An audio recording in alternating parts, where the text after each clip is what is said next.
पक्के मकान बना लिया हमने अपने यहाँ, लेकिन सरकार नहीं जाग रही जरा सी भी। सरकार ये घमंडी सरकार हो चुकी है। इस सरकार को इस चीज़ की चिंता नहीं है कि किसान उसके लिए क्या कर सकता है। आज जो इन्होंने दिखाया, अपनी ताकत दिखाने का प्रयास किया, किसानों को तोड़ने का प्रयास किया। जब पुतला दहन का समय था, जब पुतला दहन के लिए आया, तो जो शासन प्रशासन ने पुतले को खींचा, आग नहीं लगाने देने का प्रयास कर रही थी जो यहाँ के शासन के लोग हैं, उस समय किसानों ने खींचाता नहीं हुई हमारे साथ, हमने आग लगाई, हाथ भी झुलसे उसमें। अगर वो काम शांतिपूर्ण हो जाता, क्या हमें हमारा संविधानीय अधिकार नहीं देता कि हम पुतला जला दें? देखिए मैं आपको बताती हूँ, जब ये सरकार विपक्ष में होती है तब क्या करती है? जब विपक्ष में थी 70 साल से इन्हें पुतले फूंकते फूंकते 70 साल हुए इनको, ये किसानों को पुतला नहीं फूंकने देते। जहाँ किसानों को एक तरफ अन्नदाता कहा जाता है, वहीं आप इतना विरोध कर रहे हैं, सरकार का विरोध कर रहे हैं, पुतले फूंक रहे हैं, काले झंडे दिखा रहे हैं, तो इससे क्या लगता है आप क्या इमेज होगी हमारे देश की किसानों के प्रति? देखिए, देश के किसानों के प्रति किसानों की इमेज तो किसान की इमेज है। अब मैंने पहले भी बोला है कि बहरे लोगों को अपनी आवाज़ सुनाने के लिए एक धमाके की आवश्यकता होती है। शहीद भगत सिंह ने बात कही थी, और आज एक छोटा धमाका हुआ है, काले दिवस के रूप में मना रहे हैं। ये तो हर महीने आएगी 26 तारीख। तो क्या लगता है कि आज जो छोटा धमाका आपने किया, पुतला फूंके, कल कोई बड़ा और धमाका करेंगे? सरकार जब तक नहीं मानेगी तब तक यहाँ डटे बैठे हैं। आगे आगे क्या क्या करेंगे, रणनीतियाँ पूरी तैयार है। सरकार आज भी समझ ले, आज भी जान ले इस चीज़ को। जैसा कि राकेश टिकैत जी के द्वारा बयान आया था कि 26 तारीख के बाद एक नई सुबह होगी, तो कल की जो सुबह होगी उसमें क्या नया देखने को मिलेगा सबको? देखिए, अंधेरे के बाद सवेरा होता है, ये बात सत्य है।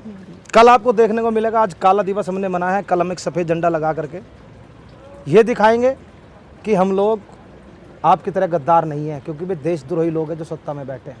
उन लोगों ने अंग्रेजों की चापलूसी की है, उन लोगों ने उस शहीद भगत सिंह की आत्मा को ठेस पहुंचाई है जिसने इस देश को आज़ाद करने के लिए अपने जानों की आहुति दी। आपको लगता है कि आपने चलिए आज काला दिवस मना लिया, कल आप सफ़ेद झंडे लगाएंगे, आपको लगता है इतना टाइम आपको हो गया, 6 महीने हो गए हैं, सरकार तो कुछ सुन ही नहीं रही ना आपकी बात, तो आपको लगता है कि आगे भी सुनेगी? आपने काले झंडे दिखाए फिर भी सरकार सुनेगी? देखिए, सरकार देख तो सब कुछ रही है, बहरी तो है, अंधी तो नहीं है। पुतला जला नजर आया, काले कपड़े पूरे भारत में नजर आ रहे हैं, देख तो सकती है, बहरी है तो। कान भी खुलेंगे, एक वो बुलाया जाएगा कान साफ करने वाला, वो सीख से उसका कान से निकालेगा गूग, कान भी खुलेंगे सरकार के। अभी सरकार ये सोच रही है कि तू इस सत्ता में बैठ करके तानाशाही कर ले, लेकिन वहीं आप पे उंगली उठाई जा रही कि आप प्रोटोकॉल तोड़ रहे हैं। मैं बता रहा हूँ, ये सत्ता आज भी सोच रही है कि तू तानाशाही दिखा ले। मैं इस सरकार को बता देना चाहता हूँ, तुम्हारा वही हाल होगा जो हिटलर का हुआ था, आत्महत्या करनी पड़ेगी ना। ऐसा पहली बार हो रहा कि प्रधानमंत्री जी का आप इतना कड़ी तरीके से लोग विरोध कर रहे हैं, आप उन्हें काले झंडे दिखा रहे हैं, भाई उन्हें आज 7 साल पूरे हुए हैं। आज उन्हें 7 साल पूरे हुए, 8वां साल लग गया। पहले तुम्हारी मीडिया में बताया था 7 साल में 8 बार रोज, 7 8 56, ये भी 7 साल, 8वां लग गया, 7 8 56। भक्तों के लिए सरप्राइज है, कल डालना फेसबुक पे बढ़िया से। लेकिन ये कहा जा रहा है कि आपने आज जो काला दिवस मनाया उसमें कोविड प्रोटोकॉल गाइडलाइन का कहीं फॉलो नहीं किया आप लोगों ने। आप एक बार बताइए, हम तो कोविड का प्रोटोकॉल का पूरा फॉलो कर रहे थे उसको। अब गड़बड़ किसने किया? आगे पुलिस ने, पुलिस आई, झपट पड़ी, भीड़ किसने करी? हम तो आराम से खड़े थे, आराम से काले झंडे दिखा रहे थे, आराम से हमारी गाड़ी पे आकर के पुतला आया, पुतला लाने के बाद हमने उसको दहन करने का प्रयास किया। गाड़ी से उतरने भी नहीं दिया कि पुलिस के चारों तरफ से सिविल वर्दी में लोग, पैंट शर्ट में सिविल वर्दी में आकर के लोग उसको छीन रहे हैं। हम सोच रहे कि आरएसएस के बंदे आगे, ये कौन सा इंसाफ है? वर्दी में तो रहते हैं, क्या बिना वर्दी के भी लोग आ रहे हैं। क्या लगता है उन लोगों की प्री प्लानिंग था सर? पूरा प्री प्लानिंग खड़े हुए थे वे सिविल वर्दी में थे, सिविल वर्दी में आके छीन रहे हैं। हम सोच रहे कि आरएसएस वाले बंदे हैं कि ये यहाँ कैसे आगे, पता लगे कि पुलिस वाले। और जो मीडिया है, जैसे जी हिंदुस्तान ये दिखा रही है, आजकल चला रही है कि भाई देखो ये टिकैत के गुंडे हैं, किसान नहीं है। कल आएगी, कल हेडिंग 4-5 दिन का चूरण मिलेगा ना, कल आएगी हेडिंग, मेरी आएगी पहले, क्योंकि आग मैं ही लगाई थी सबसे शुरू में। ये टिकैत जी का गुंडा नंबर 1, ये टिकैत जी का गुंडा नंबर 2, सारी चीज़ें आएगी कल। उन्हें ये नहीं पता कि हम किसान हैं। इससे कुछ घबराते नहीं आप? डरना किससे है? मौत से तो डर लगता है इंसान को। अरे हम तो मरे पड़े हैं, इससे ज्यादा काट रहे हैं। एक नया टैग लग गया आपको कि आप कह रहे गुंडा नंबर 1 2 ऐसे, तो गुंडा नंबर 1, अरे उनका काम है देने का। जो भाजपा के अंदर है वो देश हित में काम करता है, वो देशभक्त है, और जो उसके खिलाफ आवाज उठाता है वो देशद्रोही है।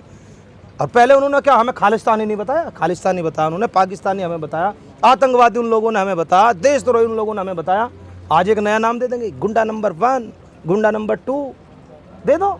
आप कह रहे हैं आपको खालिस्तानी बताया, पाकिस्तानी बताया, खालिस्तानी पाकिस्तानी तो उन लोग कुछ लोगों को बताया था ना आपको। नहीं किसान की तो प्रधानमंत्री जी शुरू से ही सराहना करते नहीं, हुए कहाँ दिखे हैं। कर रहे हैं सराहना, हम पहले दिन से किसानी तो यहाँ बैठे हैं। अरे हम पहले दिन से तो बैठे थे, पहले दिन उन्होंने बताया ये खालिस्तानियों का है, फिर उन्होंने आतंकवादी बता दिए, फिर उन्होंने 26 जनवरी पे और बड़ा नाम दे दिया देशद्रोही है, तो इन्होंने तिरंगे का अपमान कर दिया। अरे भाई जिस आदमी ने तिरंगे का अपमान करा तो किसका आदमी था? भाजपा का आदमी था।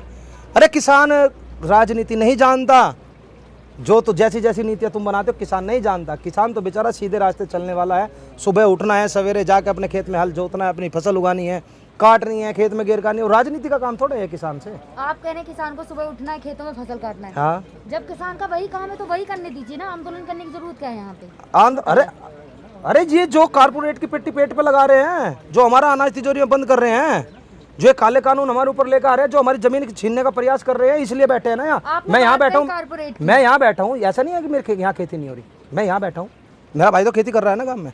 आपने बात कही कारपोरेट। जिसका भाई नहीं है उसकी बहू कर रही है, काम सबका हो रहा है। ये कारपोरेट के द्वारा रेट की पट्टी हमारे आज पेट में आपने लगाई। काले कपड़े पहने, मैं आपसे एक सवाल पूछूंगी, आप मुझे 3 चीजें बता दीजिए कानून में काली क्या है? सारा कानूनी काला है, काली साइन से लिखा गया है। नहीं, पहले आप तो ये 3 देखो, चीजें बताइए, पहले सारी सी बात है। सबसे पहले तो देखिए कि काला कानूनी काला है पूरा ही, पहली बात तो ये है। दूसरी बात ये है, आपने वो कानून पढ़े, तीनों नाम पढ़े उसके, आते हैं आपसे? नहीं आते ना, नहीं बताए जाएंगे आपसे। मैं बता रहा हूँ, मोदी जी भी नहीं बता सकते और मैं बता सकूँ, लेकिन समस्या क्या है, उसके लिए तुम्हें एक मास्टर रखना पड़ेगा। पहले 1 महीने में तुम्हें याद करने पड़ेंगे वे, फिर बताएंगे क्या करते हैं। किसान बेचारा सीधा है, अनपढ़ भी किसान है यहाँ पे। मीडिया वाले आएंगे, सीधे एक काम करेंगे, उसके मुंह में पाइप। बताओ जी क्या है तीनों काले कानून का नाम बताओ। मैं तुम सारे मीडिया वाले खड़े हो, 6 महीने से कवरेज कर रहे हो, मैं तुमसे पूछना चाहता हूँ तीनों काले कानून का नाम बताओ मुझे, बता दो। बैठे हो तुम 4 आदमी लग रहे हो मेरे पास। मैं ये बता देता हूँ, इसमें देसी भाषा में बता दूँ तुम्हें, आगे कोई भी पूछे तो बता देना। सबसे पहला कानून तो यही है कि जो ज़मीन है वो ठेकेदार को दे सके, और किसान को ये पता नहीं वो क्या लिख सके। देखिए कानून में कॉन्ट्रैक्ट फार्मिंग है, लेकिन उसमें आपको ऑप्शन दिया है कि अगर आप देना चाहते हैं तो दीजिए, नहीं देना चाहते तो मत दीजिए। अच्छा, जो आप कॉन्ट्रैक्ट फार्मिंग की बात करते हैं कि छीन लेंगे, तो छीनने की बात नहीं कही गई। क्यों? केवल जौन सा बेचारा गरीब किसान है, जब हमारी एमएसपी पे हमें रेट नहीं मिलने का, कारपोरेट वाले आएंगे, उसको ठेके में मजबूरी पर देनी पड़ेगी ना। कॉन्ट्रैक्ट फार्मिंग तो उसे करानी पड़ेगी। जब सबके तो मासिक जमीन ले लेगा वो बराबर वाले की, 1 4 बीघे वाला क्या करेगा, 2 बीघे वाला क्या करेगा? वो क्या बेचेगा? वो करेगा नील की खेती, वो करेगा कहीं की ईंख की खेती। फर्क है ना इस चीज में। आपको लोन लेने के लिए छूट दी गई, जितना मर्जी लोन ले सकते हैं। अरे लोन की जरूरत क्या है किसान को? लोन तो किसान तो कहते नहीं, किसान तो जो मेरी जमीन जायदाद है, जो उससे फसल उगती है, उस फसल का मेरा रेट सही दे दो।